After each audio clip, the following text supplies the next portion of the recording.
लालू यादव ये पहला ऐसा लोकसभा है कि लालू यादव के परिवार का जो है केवल एक ही आदमी चुनाव जीतता है।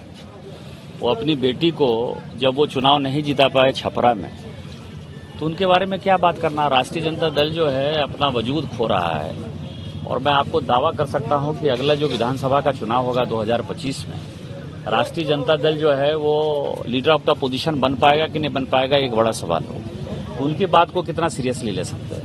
सर क्या कहेंगे, आज चुनाव जीत के पहली बार आए हैं? केवल 2 महीने का सवाल है, क्योंकि मैंने यहाँ जितनी बातें कही वो सारी बातें सही। मैंने कहा हेमंत सोरेन जी जेल जाएंगे, मैंने इसी दुमका में कहा हेमंत सोरेन जी जेल गए। मैंने कहा कि सरफराज अहमद राज्यसभा के सदस्य होंगे, वो चले गए। मैंने कहा चंपई सोरेन मुख्यमंत्री होंगे, वो हो गया। मैंने कहा चंपई सोरेन जी को कल्पना सोरेन जी जब विधायक होंगी तो हटा दी जाएंगे, वो भी हटा दी गई। फिर से जो है परिवारवाद में हेमंत सोरेन जी बन गए हैं। तो मैं आपको एक और भविष्यवाणी कर दे रहा हूं, हर हालत में चुनाव 2-2.5 महीने के अंदर हो जाएगा और नया साल होते होते 2024 समाप्त होते होते यहां भारतीय जनता पार्टी की सरकार बनेगी और इसके बाद जितना भी उन्होंने भ्रष्टाचार किया है और जिस कारण से उन्होंने तंग किया है उन सारे चीजों का हिसाब किताब होगा। लेकिन मेरी भविष्यवाणी है जुलाई आ गया लेकिन बसंत जी नहीं आया। बसंत जी मंत्री बनेंगे कि नहीं बनेंगे उस पर परेशान है ना। सर ये बताइए चंपई सोरेन के साथ जो हुआ क्या कहेंगे? देखिए क्या है कि झारखंड 2 पठार से बना, छोटा नागपुर और संथालपट्टी।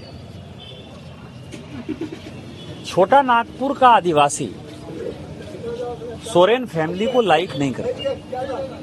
वो मजबूरी है, पॉलिटिकल मजबूरी है, एक झारखंड पार्टी के नाते, आदिवासी के नाते वहां पार्टी है। लेकिन पार्टी के जो नेता, यदि आपको ध्यान हो तो गुरुजी मुख्यमंत्री रहते हुए ही तमाड़ का चुनाव जो है वो हार गए थे। मुख्यमंत्री चुनाव हार सकता है, ये तमाड़ में हुआ।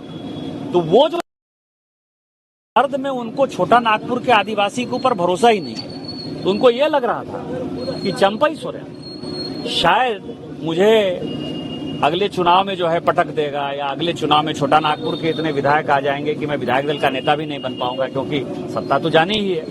इसलिए चंपई के ऊपर विश्वास था और उसको हटा दिया उन्होंने। चंपई का हटना दुर्भाग्यपूर्ण है और छोटा नागपुर का आदिवासी इसका बदला लेगा। आलमगीर आलम का जो जांच हुआ लगातार है, आपको पता है कभी भी पार्लियामेंट में मैंने कहा था कि आदिवासी की राजनीति करने वाले जो लोग हैं 36% से आबादी घटकर 26% हो गए।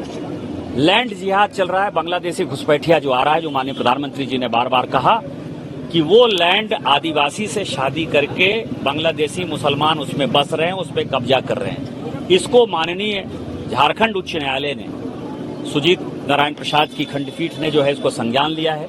रघुवर दास जी के समय हम एनआरसी लागू करना चाहते थे, उसके लिए भी चिट्ठी हमने लिखा है और मुझे लगता है कि माननीय उच्च न्यायालय ने जो कुछ भी किया है, न्यायालय पर हमारी आस्था है। जैसे आज ही हम कोर्ट से बरी हुए हैं, तो मुझे लगता है कि एनआरसी लागू जल्दी से जल्दी संथालपट्टी में होगा।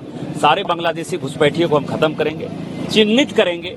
कम से कम नहीं भी कुछ तो हमारे संज्ञान में 20,000 आदिवासी ऐसे परिवार हैं जिनके साथ मुसलमानों ने शादी की है और उनके जमीन पर जो है उन्होंने कब्जा कर रखा है। हमारा अगला मुहिम होगा कि जब हमारी सरकार बनेगी तो उन सभी बांग्लादेशी घुसपैठियों को या मुसलमानों ने जो आदिवासियों की जमीन, क्योंकि ये एसपीटी एक्ट है, आदिवासी की जमीन को आदिवासी रख सकता है, मुसलमान कैसे रख सकता है? शादी कर लिया तो वो मुसलमान की जमीन नहीं हो सकती, वो आदिवासी जमीन है। और जो मुसलमान बच्चा हो गया वो आदिवासी नहीं है। तो सारे आदिवासियों के जमीन को जो है हम फॉरफिट करेंगे, उसके परिवार को देंगे और आदिवासी के जमीन पर किसी कीमत पर कब्जा नहीं करने देंगे। ये हम कानून बनाएंगे। पूरे मामले में बाबूलाल जी ने एसआईटी के गठन की मांग की थी, क्या लगता है कि सरकार इसको गंभीरता से लेगी? अब बाबूलाल जी को ही मौका मिल जाएगा अक्टूबर नवंबर के बाद, उनको दूसरे से मांग करने की क्या आवश्यकता है?